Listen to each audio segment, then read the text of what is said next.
Hello everyone. Thank you for joining today's session of editorial analysis of the week, and let us straight away get into it. The first article we are going to see about the reforming collegium system. So நமக்கு தெரியும் judicial அப்பாயின்மெண்ட்ஸ்க்காக இந்தியாவில் collegium system வந்துட்டு நம்ம follow பண்ணுறோம். So அந்த collegium system மேலே criticisms வந்துட்டு சொல்கிறாங்க. என்ன அப்படின்னா, அது வந்து டிரான்ஸ்பரன்சியை லேக் பண்ணுது. அது மட்டும் இல்லாமல் கவர்மெண்ட் இன்டர்ஃபரன்ஸும் இல்லாததுனால அது வந்துட்டு நிறைய கிரிட்டிசிசம்ஸ்க்கு ஆளாகுது. ரீசெண்டாக இந்த கொலிஜியம் சிஸ்டமில் நிறையா சேஞ்சஸ் கொண்டு வராங்க. ஸோ அந்த மாதிரி சேஞ்சஸ் கொண்டு வந்தது கொஞ்சமாக தான் ப்ராக்ரஸ் காட்டுது. ஆனால் சிஸ்டமேட்டிக் ரிஃபார்ம்ஸ் வந்துட்டு இன்னுமே நிறையா தேவைப்படுது அப்படின்றது இந்த ஆர்டிக்கிளோட கண்டெக்ஸ்டில் சொல்கிறாங்க. ஸோ ரீசெண்ட் டெவலப்மெண்ட்ஸ் என்னென்ன அப்படின்னு பார்க்கலாம். ஃபர்ஸ்ட் வந்துட்டு கேண்டிடேட் இன்டர்வியூஸ். ஸோ டிரான்ஸ்பரன்சியை இம்ப்ரூவ் பண்ணுறதுக்காக ஹைகோர்ட்டுக்கு போகக்கூடிய ஜட்ஜுக்கு அண்ட் ஹைகோர்ட்டுக்கு ரெக்கமெண்ட் பண்ணப்பட்ட ஜட்ஜ் நாமினிஸை வந்துட்டு இன்டர்வியூ பண்ணுறதுக்கு பிளான் பண்ணியிருக்காங்க. And exclusion of relatives. இப்போ ஏதாவது ஒரு கேண்டிடேட் வந்துட்டு ஆல்ரெடி ஹையர் ஜுடிஷியரியில் இருக்கிறவங்களோட க்ளோஸ் ரிலேட்டிவ்ஸாக இருந்தாங்க அப்படின்னா அவங்களோட அப்பாயின்மெண்ட்ஸ் வந்துட்டு ப்ரிவெண்ட் பண்ணுறாங்க. எதுக்காக அப்படின்னா நம்ம டைவர்சிட்டியை ப்ரொமோட் பண்ணணும் அப்படின்றதுக்காக. ஆனாலுமே ஃபார்மலைஸ்டு ரூல்ஸை வந்துட்டு நம்ம லேக் பண்ணுறதுனால இது வந்துட்டு இன்னுமே கன்சர்ன்ஸை தான் ரைஸ் பண்ணுது. நம்ம சஸ்டைனபிளாக எப்படி மெஷர்ஸ் எடுப்போம் அப்படின்றது ரீசன்ட் டெவலப்மெண்ட்ஸாக இருந்திருக்கு. கொலிஜியம் சிஸ்டமில் நம்ம பண்ணியிருந்த ரிஃபார்ம்ஸில் என்னென்ன சேலஞ்சஸ் இருக்குது அப்படின்னு மென்ஷன் பண்ணுறாங்க அப்படின்னா, ஒரு பைண்டிங்கான ரூல் கிடையாது. இந்த மாதிரி பைண்டிங்கான ரூல் இல்லாததுனால இன்கன்சிஸ்டன்சிக்கு வந்துட்டு இது லீட் பண்ணும் அப்படிங்கிறது ஒபேக் ப்ராசஸில் வந்துட்டு ஒரு சேலஞ்சஸ் தான் மென்ஷன் பண்ணியிருக்காங்க. And government interference. ஸோ இந்த கவர்மெண்ட் இன்டர்ஃபரன்ஸ் இருக்கிறப்ப நம்ம ஏதாவது டிலேஸு இல்லைனா ரிஜெக்ஷன்ஸ் பண்ணுறோம் அப்படின்னா இந்த கொலிஜியம் சிஸ்டமில் அதுக்கு வந்துட்டு ப்ராப்பரான எக்ஸ்ப்ளனேஷன் கொடுக்கணும் அப்படின்னு சொல்கிறாங்க. ஏதாவது ப்ராப்பரான எக்ஸ்ப்ளனேஷன் கொடுக்கல அப்படின்னா அது வந்து ஜுடிஷியல் இண்டிபெண்டன்ஸையே வந்துட்டு அண்டர்மைன் பண்ணுற மாதிரி இருக்கும். ஸோ அது ஒரு சேலஞ்சஸாக இருக்குது அப்படின்னு சொல்கிறாங்க. And ad hoc functioning. நம்ம கோடிஃபிகேஷன் வந்துட்டு இதுக்கு இல்லாததுனால இந்த கொலிஜியம் சிஸ்டமில் டிஸ்கிரிஷனரியாக அவங்க டிசிஷன் மேக் பண்ணுறது இன்னுமே பர்சிஸ்ட் ஆகிட்டு இருக்கு அப்படிங்கிறது இன்னொரு சேலஞ்சாக சொல்கிறாங்க. ஸோ ஹிஸ்டாரிக்கல் கண்டெக்ஸ்டில் வந்துட்டு என்ன மென்ஷன் பண்ணுறாங்கன்னு பார்க்கலாம். செகண்ட் ஜட்ஜஸ் கேஸ் அப்படின்னு ஒன்று நடந்திருக்கு 1993. இதுதான் வந்துட்டு இந்த கொலிஜியம் சிஸ்டமையே வந்துட்டு எஸ்டாப்ளிஷ் பண்ணுறதுக்கு ஒரு பேஸாக இருந்திருக்கு. எதுக்காக அப்படின்னா அந்த ஜுடிஷியரி அப்பாயின்மெண்ட்ஸை ப்ரியாரிட்டைஸ் பண்ணுறதுக்காகவே இந்த கேஸ் நடந்திருக்கு. ஸோ இது வந்துட்டு கொலிஜியம் சிஸ்டம் எஸ்டாப்ளிஷ் ஆகிறதுக்கு லீட் பண்ணியிருக்கு. அண்ட் ஃபோர்த் ஜட்ஜஸ் கேஸ் 2015 இது வந்துட்டு ஜுடிஷியல் இண்டிபெண்டன்ஸை வந்துட்டு ரீஅஃபர்ம் பண்ணியிருக்கு. கான்ஸ்டியூஷனலோட பேசிக் ஸ்ட்ரக்சரை வந்து மென்ஷன் பண்ணி ஜுடிஷியல் இண்டிபெண்டன்ஸை வந்துட்டு இந்த கொலிஜியம் சிஸ்டமில் ரீஅஃபர்ம் பண்ணியிருக்காங்க. இதுதான் வந்துட்டு ஹிஸ்டாரிக்கல் கண்டெக்ஸ்டில் சொல்லக்கூடிய key points. And current concerns வந்துட்டு என்னென்ன மென்ஷன் பண்ணுறாங்கன்னு பார்க்கலாம். ஃபர்ஸ்ட் வந்துட்டு அக்கௌண்டபிலிட்டி வர்சஸ் இண்டிபெண்டன்ஸ். அதாவது நம்ம ஜுடிஷியல் இண்டிபெண்டன்ஸை டிரான்ஸ்பரன்சி அண்ட் அக்கௌண்டபிலிட்டியோட நம்ம பேலன்ஸ் பண்ணிகிட்டே இருக்கணும் அப்படின்றது ஒரு கன்சர்னாக இருக்குது. And governments roles. இப்போது எக்ஸிக்யூட்டிவ் வந்துட்டு டிலே பண்ணுறாங்க இல்லைனா அவங்க நான் கம்ப்ளைண்ட்டாக இருக்காங்க அப்படின்னா அது ஜுடிஷியரியோட ப்ரைமசியை வந்துட்டு அது சேலஞ்ச் பண்ணுற மாதிரி இருக்குது அப்படின்றது இன்னொரு கன்சர்னாக இருக்குது. And rule of the law.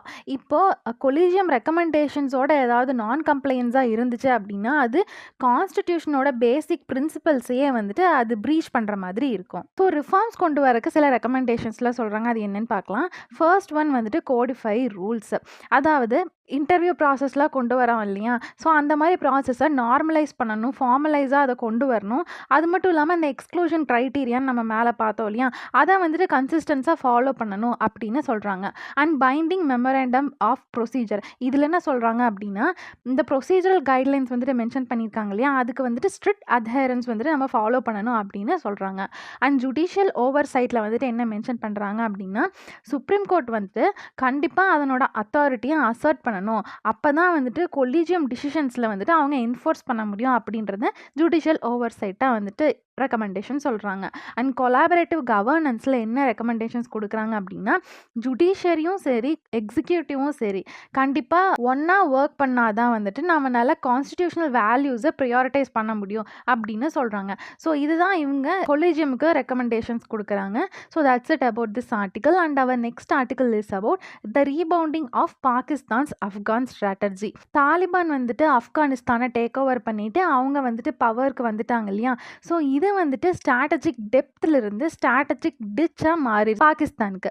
So அதை பற்றி நம்ம இப்போ பார்க்கலாம். ஸோ பாகிஸ்தான் வந்துட்டு இன்னுமே ஆப்கானிஸ்தான்லேருந்து நிறைய டெரரிசம் சேலஞ்சஸை வந்து ஃபேஸ் பண்ணிகிட்டு இருக்காங்க. ஸோ இதனால் பாகிஸ்தானுக்கு காபுல் கூட வந்துட்டு வச்சுக்கக்கூடிய டைஸில் வந்துட்டு நிறைய ஸ்ட்ரெயின்ஸ் வந்துட்டு ஏற்பட்டுருக்கு. அண்ட் தெஹரிக்கே தாலிபான் பாகிஸ்தான் அப்படின்றதுலையும் வந்துட்டு நிறைய ஸ்ட்ரென்தன் பண்ணுறது, அதில் இருக்க சேலஞ்சஸ் பற்றி நம்ம இப்போ பார்க்கலாம். So strategic miss steps and consequences என்னவா இருக்குது அப்படின்னா, டிட்டோரியேட்டிங் ரிலேஷன்ஸு. பாகிஸ்தானோட ஏர் ஸ்ட்ரைக் வந்துட்டு ஆப்கானிஸ்தானில் பண்ணியிருக்காங்க இல்லையா, ஸோ அது வந்துட்டு நிறைய ரிட்டேலியேட்டரி அட்டாக்ஸ்க்கு வந்துட்டு இன்னும் லீட் பண்ணியிருக்கு. அது மட்டும் இல்லாமல் காபுல் வந்துட்டு இன்னுமே ரெஃப்யூஸ் பண்ணுறாங்க. எதுக்கு அப்படின்னா, துர்நாட் லைன் அப்படின்னு சொல்லிட்டு நம்ம இங்கே லைன் ஆஃப் ஆக்சுவல் கண்ட்ரோல் அந்த மாதிரி வச்சுருக்கோம் இல்லையா, அந்த மாதிரி அவங்களுக்குள்ள துர்நாட் லைன் இருக்குது. அதை வந்துட்டு காபுல் ரெகக்னைஸ் பண்ணுறதுக்கு ரெஃப்யூஸ் பண்ணுறதுனால நிறைய டென்ஷன்ஸ் வந்துட்டு இன்னுமே இன்டென்சிஃபைட் ஆகிட்டு இருக்கு அப்படின்றது இன்னொரு சேலஞ்சாக இருக்குது. அண்ட் பேக் ஃபயர்ட் ஸ்ட்ராட்டஜி என்னவா இருக்குது அப்படின்னா, ஆப்கானிஸ்தானில் இருக்கிற தாலிபானுக்கு வந்துட்டு பாகிஸ்தான் ஃபர்ஸ்ட் இனிஷியல் ஸ்டேஜில் சப்போர்ட் பண்ணிட்டு இருந்தாங்க. இந்த மாதிரி அவங்க சப்போர்ட் பண்ணிட்டு இருக்கிறப்ப நிறைய இன்ஸ்டெபிலிட்டி வந்துட்டு ரைஸ் ஆச்சு. அது மட்டும் இல்லாமல் இந்த டிடிபி வந்துட்டு, அதாவது தெஹரிக்கே தாலிபான் பாகிஸ்தானோட அட்டாக்ஸ் வந்துட்டு பாகிஸ்தானில் கொஞ்சம் இன்க்ரீஸ் ஆகிட்டுருக்கு. ஸோ அது வந்துட்டு அவங்களோட ஸ்ட்ராட்டஜியே அவங்களுக்கு பேக் ஃபயர் ஆன மாதிரி இருக்குது. ஸோ அது ஒரு ஸ்ட்ராட்டஜிக் மிஸ் ஸ்டெப்பாக இருக்குது அப்படின்னு மென்ஷன் பண்ணுறாங்க. ஸோ இந்த டிடிபியும் ஆப்கான் தாலிபானோட நெக்ஸஸ் பற்றி பார்க்கலாம். Shared ideologies.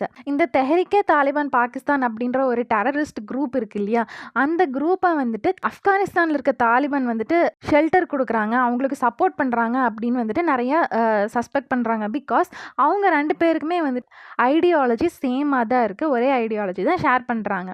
And domestic pressure என்னவாக இருக்குது அப்படின்னா, பாகிஸ்தான் வந்துட்டு பப்ளிக்கில் நிறைய டிமாண்ட்ஸை வந்துட்டு ஃபேஸ் பண்ணிகிட்ருக்கு. எதனால் அப்படின்னா, அந்த டிடிபி மேலே நம்ம பாகிஸ்தான் வந்துட்டு நிறையா ஆக்ஷன்ஸ் எடுக்க மாட்டேங்கிறோம் அப்படின்றது ஒரு ப்ரெஷராக இருக்குது. And பாஷ்தூன் nationalism. தாலிபான் வந்துட்டு என்ன சொல்கிறாங்க அப்படின்னா, பாகிஸ்தானில் இருக்கிற பாஷ்தூன் அப்படின்ற ஒரு பீப்புள் இருக்காங்க. ஸோ அவங்க பீப்புளுக்காக நம்ம வந்துட்டு கிரேட்டர் பாஷ்தூனிஸ்தானை வந்து நம்ம க்ரியேட் பண்ணணும். இப்போ எப்படி காஷ்மீரை வந்துட்டு தனி கண்ட்ரியாக கொண்டு வரணும் அப்படின்னு அட்வொகேட் பண்ணி நிறைய டெரரிஸ்ட் இருக்காங்க. அண்ட் பாகிஸ்தான் கூட அதுக்கு வந்துட்டு சப்போர்ட் பண்ணுறாங்க. அந்த மாதிரி பாகிஸ்தான்லேயுமே வந்துட்டு கொண்டு வரணும் அப்படின்னு தாலிபான் வந்துட்டு சப்போர்ட் பண்ணுறாங்க. ஸோ இந்த மாதிரி பண்ணுறது பாகிஸ்தானோட டெரிட்டோரியல் இன்டெகிரிட்டிக்கே ஒரு த்ரெட்டாக இருக்குது அப்படின்றது ஒரு சேலஞ்சஸாக இருக்குது. இதுக்கு ஹிஸ்டாரிக்கல் ஓவர் சைட்ஸாக என்னென்ன இருக்குது அப்படின்னு பார்க்கலாம். ஃபர்ஸ்ட் ஒன் வந்துட்டு பாகிஸ்தான் வந்துட்டு ஆப்கானிஸ்தான் தாலிபான் வந்துட்டு டிடிபி கூட டைஸ் வச்சுக்கிறத வந்து மிஸ்ஜட்ஜ் பண்ணிட்டாங்க. அவங்க வந்து அவ்வளோ டைஸ் வச்சுக்க மாட்டாங்க அப்படின்னு சொல்லிட்டு, அதனாலேயே இவங்க வந்துட்டு நிறையா ஆப்கான் தாலிபானுக்கு நிறையா சப்போர்ட் பண்ணது நிறையா அவங்களுக்கே பேக் ஃபயர் ஆகிடுச்சு. அது மட்டும் இல்லாமல் 9/11 அட்டாக்ஸ்க்கு அப்புறமா பாகிஸ்தான் வந்துட்டு என்ன நினச்சாங்க அப்படின்னா, இந்த தாலிபானை இந்தியாவுக்கு எதிராக வந்துட்டு நம்ம திருப்பி விட்டுட்டோம் அப்படின்னா இந்தியாவை இவங்க அட்டாக் பண்ணுவாங்க அப்படின்னு சொல்லி அவங்க நினச்சி சப்போர்ட் பண்ணாங்க. ஸோ இந்த மாதிரி பண்ணதுனாலேயே லாங் டேர்மில் அவங்களுக்கு வந்துட்டு ரொம்ப நிறைய இன்ஸ்டெபிலிட்டி ஏற்பட்டுருச்சு அந்த தாலிபான் அண்ட் ஆப்கான் ரீஜியன்லேயே அப்படின்ற சொல்கிறாங்க. அது மட்டும் இல்லாமல் இந்த துர்நாட் லைன் அப்படின்னு சொல்லி நம்ம பார்த்தோம் இல்லையா, அந்த லைனை வந்துட்டு ஆப்கானிஸ்தான் ரெஜிம் இன்னுமே ரெகக்னைஸ் பண்ணாமல் இருக்கிறாங்க. ஸோ அதனாலேயே வந்துட்டு பார்டர் இஷ்யூஸை இன்னுமே இது காம்ப்ளிகேட் பண்ணுது அப்படின்னு சொல்கிறாங்க. ஸோ இது எல்லாம் தான் வந்துட்டு ஆப்கானிஸ்தான் அண்ட் பாகிஸ்தானுக்கு உள்ள இருக்கிற ஹிஸ்டாரிக்கல் ஓவர் சைட்ஸ். ஸோ பாகிஸ்தானுக்கு இருக்கிற லிமிட்டட் ஆப்ஷன்ஸ் பற்றி என்னென்னு பார்க்கலாம். ஃபர்ஸ்ட் ஒன் வந்துட்டு மிலிட்ரி ரெஸ்பான்ஸ் அவங்க கொடுக்கலாம்.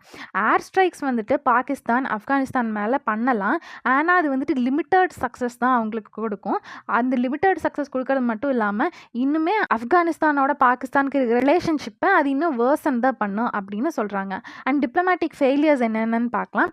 காபுல் கூட வந்து பாகிஸ்தான் நிறையா டாக்ஸ் வந்துட்டு கொண்டு வந்தாங்க. பட் எல்லாமே வந்துட்டு ஃபெயில் ஆயிடுச்சு. அண்ட் இன்டர்னல் கிரைசிஸுமே நிறையா இருக்குது. அதாவது பாகிஸ்தானில் இன்னுமே நிறைய பொலிட்டிக்கல் இன்ஸ்டெபிலிட்டி இருக்கிறதுனால, எக்கனாமிக் ட்ரபிள்ஸ் இருக்கிறதுனால அவங்க எஃபெக்டிவாக ரெஸ்பான்ஸ் எடுக்கிறதுக்கும் வந்துட்டு அது ஒரு தடையாக இருக்குது அப்படின்னு சொல்கிறாங்க. ஸோ இதையெல்லாம் தான் வந்துட்டு ஆப்கானிஸ்தான் அண்ட் பாகிஸ்தானுக்குள்ளே இருக்கிற relationship and challenges. About this article and our next article is about river interlinking project. அது வந்துட்டு என்விரான்மெண்டல் டிசாஸ்டர் தான் கொடுக்கும் அப்படின்னு சொல்கிறாங்க. ஸோ இதனோட கண்டெக்ஸ்ட் வந்து பற்றி பார்க்கலாம். ஃபர்ஸ்ட் வந்து நம்ம கென் பேட்வா ப்ராஜெக்ட் தான் வந்துட்டு இந்த இந்தியா லெவலில் இருக்கிற ரிவர் இன்டர்லிங்கிங் ப்ராஜெக்ட்க்கு ஃபர்ஸ்ட் ஸ்டெப்புன்னு நம்ம சொல்கிறோம். இந்த Ken Betwa river linking project வந்துட்டு December 25, 2024 வந்துட்டு இனாகிரேட் பண்ணுறாங்க. எதுக்காக அப்படின்னா, புந்தேல்கண்ட் ரீஜனில் இருக்கிற வாட்டர் ஸ்கேர்சிட்டியை அட்ரஸ் பண்ணுறதுக்காக. ஸோ இந்த ப்ராஜெக்ட் கொண்டு வரதுனால நமக்கு என்ன எக்கனாமிக்கல் கன்சர்ன்ஸ் இருக்குது அப்படின்னு சொல்கிறாங்கன்னா, இந்த ப்ராஜெக்டில் கன்ஸ்ட்ரக்ட் பண்ணக்கூடிய டேம் வந்துட்டு பன்னா டைகர் ரிசர்வை கிராஸ் பண்ணி போகிறதுனால அங்கே இருக்கிற டைகர் ரிசர்வோட கோர் ஏரியாவை கிராஸ் பண்ணி போகுது. ஸோ அது வந்துட்டு நிறைய என்விரான்மெண்டல், சோஷியல் அண்ட் எக்கனாமிக் இஷ்யூஸை வந்துட்டு ரைஸ் பண்ணுது அப்படின்றது ஒரு எக்கலாஜிக்கல் கன்சர்னாக இருக்குது. ஸோ இந்த இன்டர்லிங்கிங் மாடல் இருக்கிற ஃப்ளாஸ்லாம் என்ன அப்படின்னு சொல்கிறாங்கன்னா, ஹை காஸ்ட் வந்துட்டு ஒரு ஃப்ளாவாக இருக்குது. இந்த கென்பேட்டோ ரிவர் லிங்கிங் ப்ராஜெக்ட் மட்டுமே 45,000 crore வந்துட்டு காஸ்ட் பண்ணுது. And national river linking project வந்துட்டு 5.5 lakh crore தான் ஆகும் அப்படின்னு அவங்க எஸ்டிமேட் பண்ணியிருக்காங்க இல்லையா. ஸோ இந்த ஹை காஸ்ட் வந்துட்டு ஒரு ஃப்ளாவாக இருக்குது அப்படின்னு சொல்கிறாங்க. அண்ட் எக்ஸ்பர்ட் அப்ஜெக்ஷன்ஸ் வந்துட்டு நிறைய சொல்கிறாங்க. அதாவது சுப்ரீம் கோர்ட் அப்பாயிண்ட் பண்ண கமிட்டி வந்துட்டு நிறைய கன்சர்ன்ஸ் வந்துட்டு அவங்க ரைஸ் பண்ணியிருக்காங்க. அண்ட் ஹைட்ரோ எலக்ட்ரிக் லாஸையுமே வந்துட்டு இது நிறையா பைபாஸ் பண்ணுது. ஸோ இந்த மாதிரியான கன்சர்ன்ஸ் அண்ட் லாஸை வந்துட்டு இக்னோர் பண்ணுறது இன்னொரு ஃப்ளாவாக இருக்குன்னு சொல்கிறாங்க. அண்ட் டெக்னோக்ராட்டிக் மிஸ்டெப்ஸு. ஸோ அந்த புந்தேல்கண்ட் ரீஜனில் இருக்கிற வாட்டர் ஸ்கார்சிட்டியை அட்ரஸ் பண்ணுறதுக்காக நம்ம இன்டர் பேசின் வாட்டர் ட்ரான்ஸ்ஃபர் வந்து பண்ணுறோம். இந்த மாதிரி பண்ணுறதுனால அந்த எக்கோசிஸ்டமோட நேச்சரே வந்துட்டு அஃபெக்ட் ஆகலாம் இல்லையா. அந்த எக்கோசிஸ்டம் வந்துட்டு செர்டைன் பயோடைவர்சிட்டி எதை சப்போர்ட் பண்ணிட்டு இருந்திருக்கும். ஸோ அதனோட நேச்சரே இப்போ அஃபெக்ட் ஆகிறது வந்து ஒரு மிஸ்டெப்ஸாக இருக்கும், அது ஒரு ஃப்ளாவாக இருக்கும் அப்படின்னு சொல்கிறாங்க. ஸோ இதுக்கு இருக்கக்கூடிய என்விரான்மெண்டல் கன்சர்ன்ஸாக என்னென்ன லிஸ்ட் பண்ணுறாங்க அப்படின்னா, இக்கோசிஸ்டம் டிஸ்டர்ப்ட் ஆகும் அப்படின்னு சொல்கிறாங்க. இந்த மாதிரி ரிவர்ஸை வந்துட்டு லிங்க் பண்ணுறது பயோடைவர்சிட்டியை அண்டர்மைன் பண்ணும். அது மட்டும் இல்லாமல் நேச்சுரலாக இருக்கிற ஹைட்ரோகிராஃபிக் சிஸ்டமே வந்துட்டு அதை அல்டர் பண்ணும் இல்லையா, அது ஒரு கன்சர்னாக இருக்குது. அண்ட் டெல்டாயிக் எக்கோசிஸ்டமே வந்துட்டு இது சேஞ்ச் பண்ணுற மாதிரி இருக்குது. இதெல்லாம் வந்துட்டு இந்த ப்ராஜெக்ட்னால நடக்கக்கூடிய எக்கோசிஸ்டம் டிஸ்ட்ரப்ஷனாக சொல்கிறாங்க. அண்ட் கிளைமேட் சேஞ்ச் நடக்கிறதுக்கும் இது வந்து லீட் பண்ணும் அப்படின்னு சொல்கிறாங்க. இந்த மாதிரி ரிவர் இன்டர்லிங்கிங் ப்ராஜெக்ட் பண்ணோம் அப்படின்னா ரெயின்ஃபால் பேட்டர்ன்ஸை வந்துட்டு இன்னுமே நம்ம அன்பிரடிக்டபிளாக ஆகிடும் அப்படின்னு சொல்கிறாங்க. அண்ட் ரிவர் ஃப்ளோஸும் வந்து மாறுது இல்லையா.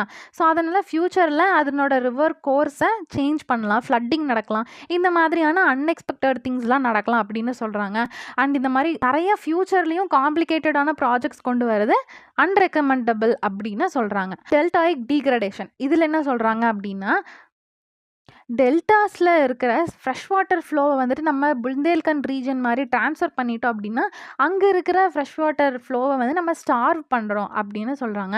And ground water recharge and ஃபெர்டிலிட்டியை வந்துட்டு இது அஃபெக்ட் பண்ணும் அப்படின்னு சொல்கிறாங்க.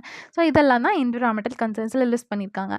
அண்ட் லெசன்ஸ் ஃப்ரம் ஹிஸ்ட்ரி நம்ம என்ன எடுத்துக்கலாம் அப்படின்னா, இண்டஸ் டெல்டாவில் என்ன நடந்திருக்கு அப்படின்னா, அங்கே பேரேஜ் கன்ஸ்ட்ரக்ஷன் வந்து பண்ணியிருக்காங்க.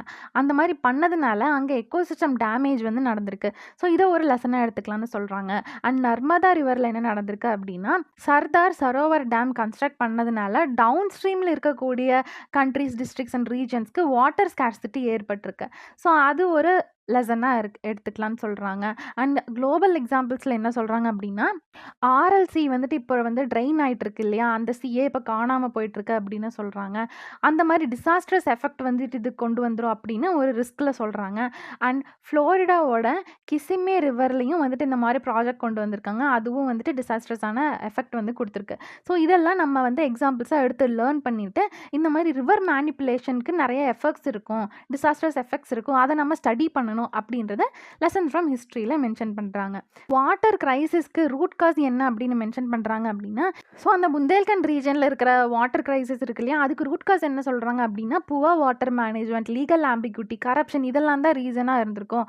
ரிவர் இன்டர்லிங்கிங் ப்ராஜெக்ட் பண்ணாததுனால வந்துட்டு அங்கே ஒன்றும் வாட்டர் ஸ்கார்சிட்டி இல்லை அப்படின்னு சொல்கிறாங்க. ஸோ இதுக்கு நிறைய பாலிசி ரெக்கமெண்டேஷன்ஸ் வந்துட்டு சொல்கிறாங்க. என்னென்ன அப்படின்னா, ஹோலிஸ்டிக் வாட்டர் மேனேஜ்மெண்ட் வந்து பண்ணலாம். நேஷ்னல் வாட்டர் பாலிசியை வந்துட்டு watershed management and river basin studies கூட இன்டகிரேட் பண்ணி நம்ம ஸ்டடி பண்ணணும். அந்த மாதிரி நம்ம ஹோலிஸ்டிக் வாட்டர் மேனேஜ்மெண்ட் பண்ணணும் அப்படின்றது ஒரு ரெக்கமெண்டேஷனாக சொல்கிறாங்க. அண்ட் கம்யூனிட்டி என்கேஜ்மெண்ட்டில் என்ன சொல்கிறாங்க அப்படின்னா, லோக்கல்ஸு, ஹைட்ரோலஜிஸ்ட்டு, எக்கலாஜிஸ்ட்டு இவங்க எல்லாத்தையும் இன்வால்வ் பண்ணி தான் நம்ம வந்துட்டு பிளானிங் பண்ணணும். அப்போ தான் வந்துட்டு நம்மளால் எஃபிஷியண்ட்டாக ஒரு ப்ராஜெக்ட் பண்ண முடியும் அப்படின்னு சொல்கிறாங்க. அண்ட் எஃபிஷியன்ட் ப்ராக்டிசஸில் என்னென்னவா இருக்கலாம் அப்படின்னா, அக்விஃபயர் ஹெல்த்தை வந்துட்டு ப்ரொமோட் பண்ணணும், மாடர்ன் இரிகேஷனை வந்துட்டு நம்ம யூஸ் பண்ணலாம், அண்ட் வேஸ்ட் வாட்டர் ரீயூஸையும் நம்ம ப்ரொமோட் பண்ணணும் அப்படின்னு சொல்கிறாங்க. ட்ரெடிஷ்னல் வாட்டர் ஷெட் டெக்னிக்ஸை மாடர்ன் இன்டர்வென்ஷன்ஸோட இன்டகிரேட் பண்ணுறது வந்துட்டு இன்னொரு எஃபிஷியன்ட் ப்ராக்டிஸாக இருக்கும் அப்படின்னு சொல்கிறாங்க. குளோபல் இன்ஸ்பிரேஷன்ஸில் என்ன மென்ஷன் பண்ணுறாங்க அப்படின்னா, இஸ்ரேலோட ட்ரிப் இரிகேஷன் மெத்தடை வந்து நம்ம அடாப்ட் பண்ணோம் அப்படின்னா வாட்டரை சேவ் பண்ணலாம் அண்ட் ஃபெர்டிலைசர் யூஸை கூட நம்ம சேவ் பண்ண முடியும் அப்படின்னு சொல்கிறாங்க. ஸோ இதெல்லாம் தான் இந்த ஆர்டிக்கலில் மென்ஷன் பண்ணியிருக்காங்க. And our next article is about the right to food and PDS challenges. இந்த ஆர்டிக்கல் எதுக்காக பண்ணுறோம் அப்படின்னா, பிடிஎஸில் நிறைய ஃபுட் ஐட்டம்ஸ் வந்துட்டு டிஸ்ட்ரிபியூட் டிஸ்ட்ரிபியூட் பண்ணுறாங்க இல்லையா? ஸோ நிறைய பியூரோக்ராட்டிக் ஃபெயிலியர்ஸ்னால இந்த பிடிஎஸ் சிஸ்டம் வந்துட்டு நிறையா ஹவுஸ் ஹோல்ட்ஸை வந்துட்டு எக்ஸ்க்ளூட் பண்ணியிருக்காங்க இந்த பிடிஎஸ் சிஸ்டம்லேருந்து. ரைட் டு ஃபுட்டையே வந்துட்டு இது வந்து வயலேட் பண்ணுற மாதிரி இருக்குது அப்படின்னு சொல்கிறாங்க. இப்போ ரீசெண்டாக ரிப்போர்ட்ஸ் வந்துட்டு நிறைய ரிலீஸ் பண்ணியிருக்காங்க. ஜார்க்கண்ட், ஒடிசா அண்ட் பீகாரில் இருந்துட்டு இந்த மாதிரி ரீஜனில் நிறைய சிஸ்டமேட்டிக் ஃபெயிலியர்ஸ் வந்துட்டு இருக்குது இந்த பிடிஎஸ் சிஸ்டமில் அப்படின்றத ஹைலைட் பண்ணி சொல்லியிருக்காங்க. இந்த மாதிரி ஃபெயிலியர்ஸ் நடக்கிறதுனால இம்பேக்ட் ஆகிறது யார் அப்படின்னா மார்ஜினலைஸ்ட் கம்யூனிட்டிஸ் தான் நிறைய இம்பேக்ட் ஆகுறாங்க. முஷார் கம்யூனிட்டி வந்து இந்த பிடிஎஸ் சிஸ்டம் ஃபெயிலியர்ஸ்னால நிறைய இஷ்யூஸ் ஃபேஸ் பண்ணுறாங்க. ஸோ அது என்னென்ன அப்படின்னு பார்க்கலாம். ரேஷன் ஷார்ட்டேஜஸ் மெயினாக இந்த கோவிட்-19 பேண்டமிக் டைமில் இந்த கம்யூனிட்டிக்கு வந்துட்டு நிறைய இந்த பிடிஎஸ் சிஸ்டமில் டிப்ரிவேஷன் வந்துட்டு இருந்திருக்கு. Food supplies and ration shortages வந்துட்டு அங்கே நடந்துட்டு இருக்கு. And inactive or incomplete cards நிறைய பேருக்கு வந்துட்டு அங்கே ஆக்டிவ் ரேஷன் கார்ட்ஸே இல்லை. அப்படி இருந்தாலுமே அவங்களுக்கு வந்துட்டு இன்கம்ப்ளீட் என்ட்ரிஸ் தான் வந்துட்டு இருக்குது. ஸோ அதனாலேயே வந்துட்டு அவங்களுக்கு இந்த பிடிஎஸ் சிஸ்டமில் வந்துட்டு பெனிஃபிட் ஆக முடியறதில்ல. அண்ட் பயோமெட்ரிக் வெரிஃபிகேஷன் ப்ராப்ளம்ஸ் நம்ம இந்த ரேஷன் கார்டில் வந்துட்டு பயோமெட்ரிக் வெரிஃபிகேஷன் வந்து மேண்டேட்ரி அப்படின்னு இப்போ ரீசெண்டாக நான் கொண்டு வந்தோம் இல்லையா?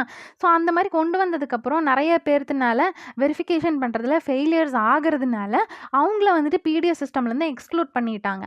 ஸோ அவங்களுக்கு அவங்களோட லைவ்லிஹுட்டை வந்து இம்பேக்ட் பண்ணுற மாதிரி இருக்குது. And misaligned priorities. So governments வந்துட்டு ஸ்மார்ட் சிட்டிஸ் இந்த மாதிரி வெல்ஃபேர் ப்ராஜெக்டில் வந்துட்டு அவங்களோட இன்வெஸ்ட்மெண்ட் அண்ட் அவங்களோட ஃபோக்கஸ் வச்சிருக்கிறதுனால வல்னரபிள் குரூப்ஸ்க்கு அவங்க கூடிய வெல்ஃபேர் சர்வீசஸை வந்து நெக்லெக்ட் பண்ணிடுறாங்க. அண்ட் அடிக்குவேட் ஃபண்டிங் வந்து இருக்கிறது இல்லை. இதெல்லாம் தான் வந்துட்டு அவங்க ஃபேஸ் பண்ணக்கூடிய இஷ்யூஸ். ஸோ இந்த பிடிஎஸ் சிஸ்டம்லேயே நிறைய கரப்ஷன் இருக்குது அப்படின்னு சொல்கிறாங்க. என்னென்ன மாதிரியான கரப்ஷன் இருக்குது அப்படின்னு மென்ஷன் பண்ணுறாங்க அப்படின்னா short fall in entitlements. So BPL ஹவுஸ் ஹோல்ட்ஸ்க்கு வந்துட்டு என்ன என்டைட்டில்மெண்ட் கொடுத்துருக்காங்க அப்படின்னா 5 kg of rice per person அப்படின்னு சொல்லியிருக்காங்க. 5 kg ஆஃப் கிரெயின்ஸ்னு. அந்த 5 kg ஆஃப் கிரெயின்ஸுமே அவங்களுக்கு ஒழுங்காக போய் சேர்றதில்ல. ஆனால் அவங்க வந்துட்டு என்ட்ரிஸில் தப்பாக என்ட்ரி பண்ணிடுறாங்க. And poor quality of food grains வந்துட்டு டிஸ்ட்ரிபியூட் பண்ணுறதும் இன்னொரு சேலஞ்சாக இருக்குது. எக்ஸ்ப்ளாய்டேஷனும் பண்ணுறாங்க அப்படின்னு சொல்கிறாங்க. அதாவது இந்த பிடிஎஸ் சிஸ்டமில் நிறையா கரப்ஷன் வந்துட்டு இருக்கிறதுனால ஃபுட் இன்செக்யூரிட்டிக்கு வந்துட்டு ஒரு ப்ராப்ளமாக இருக்குது. அதனாலேயே வந்துட்டு நிறைய எக்ஸ்ப்ளாய்டேஷன் நடக்குது இந்த வல்னரபிள் குரூப்ஸ்க்கு அப்படின்றது இன்னொரு கரப்ஷன் இந்த பிடிஎஸ் சிஸ்டமில் லிஸ்ட் பண்ணுறாங்க. ஸோ இதுக்கு டாக்குமெண்டேஷன் இஷ்யூஸும் நிறையா இருக்குது அப்படின்னு சொல்கிறாங்க. அது என்னென்னா இல்லீகல் ரெக்குயர்மெண்ட்ஸு. பீகாரில் வந்துட்டு என்ன மென்ஷன் பண்ணியிருக்காங்க அப்படின்னா ஆதாரும் நிறையா சில அதர் டாக்குமெண்ட்ஸும் வேணும். அது இருந்தால் தான் வந்து ரேஷனுக்கு அப்ளிகேஷனே நீங்கள் கொடுக்க முடியும் அப்படின்னு சொல்கிறாங்க. ஆனால் என்எஃப்எஸ்ஐ ஆக்ட் பிடிஎஸ் கண்ட்ரோல் ஆர்டரில் வந்துட்டு இந்த மாதிரி எந்த ரூல்ஸுமே அவங்க மென்ஷன் பண்ணுறதில்ல. ஸோ இந்த மாதிரி பண்ணி அவங்களோட என்ட்ரிஸையே வந்துட்டு பண்ண விடாமல் பண்ணுறது இன்னொரு கரப்ஷனாக இருக்குது. அண்ட் கவர்னன்ஸ் கேப்ஸ் நிறைய இடத்துல இந்த டிஜிட்டலைசேஷன் பண்ணிட்டாங்க. அண்ட் பயோமெட்ரிக் வெரிஃபிகேஷன்லாம் கொண்டு வந்துட்டாங்க இல்லையா? இந்த மாதிரி டிஜிட்டலைசேஷன் பண்ணுறதுனால டிஸ்கனெக்டை தான் இன்னும் அதிகப்படுத்துது. அது மட்டும் இல்லாமல் நிறைய மார்ஜினலைஸ்ட் கம்யூனிட்டிஸ்க்கு இவங்க ஆக்சஸ் பண்ணுறது பிடிஎஸ் சிஸ்டம் ஆக்சஸ் பண்ணுறதையே இன்னுமே ஹார்டர் தான் பண்ணுது அப்படின்னு சொல்கிறாங்க. அண்ட் எக்ஸ்ப்ளாய்டேஷன் அண்ட் டிலேஸில் என்ன சொல்கிறாங்க அப்படின்னா மிடில்மேன் எக்ஸ்ப்ளாய்டேஷன் வந்துட்டு இருக்குது. நிறைய வல்னரபிள் குரூப்ஸுக்கு வந்துட்டு நிறையா ஹை ஃபீஸை வந்துட்டு சார்ஜ் பண்ணுறாங்க. சச்சஸ் வந்துட்டு 3000க்கு மேலே வந்துட்டு சார்ஜ் பண்ணுறாங்க ஒரு ரேஷன் கார்டுக்குமே. ஆனால் வந்துட்டு அப்படி எந்த ஒரு ஹை ஃபீஸை சார்ஜ் பண்ண சொல்கிற மாதிரி எங்கேயுமே மென்ஷன் பண்ணல. And extended processing times. So PDS order 2015 PDS ஆர்டரில் வந்துட்டு ரேஷன் கார்டுக்கு அப்ளை பண்ணிட்டோம் அப்படின்னா 30 டேஸில் வந்துட்டு கார்டு இஷ்யூவன்ஸ் வந்துட்டு பண்ணணும் அப்படின்னு சொல்கிறாங்க. அண்ட் நிறைய கேசஸில் 4 to 18 months வரைக்கும் இந்த டிலேஸ் வந்துட்டு பண்ணுறாங்க. இந்த மாதிரி டிலே பண்ணுறதுமே வந்துட்டு அவங்களோட பேசிக் சப்ஸ்டனன்ஸ்க்கே வந்துட்டு அஃபெக்ட் பண்ணுது அப்படின்னு சொல்கிறாங்க. அவங்களோட டெய்லி லைவ்லிஹுட்டுக்கு அவங்களோட டெய்லி சஸ்டனன்ஸ்க்கு அது வந்து அஃபெக்ட் பண்ணுது அப்படின்னு சொல்கிறாங்க. ஸோ இதெல்லாம் தான் பிடிஎஸ் சிஸ்டமில் இருக்கக்கூடிய நம்ம ஃபேஸ் பண்ணக்கூடிய சேலஞ்சஸ். இதுதான் வந்து இந்த ஆர்டிக்கலில் சொல்லியிருக்காங்க. So that's it about our today's analysis and thank you for joining.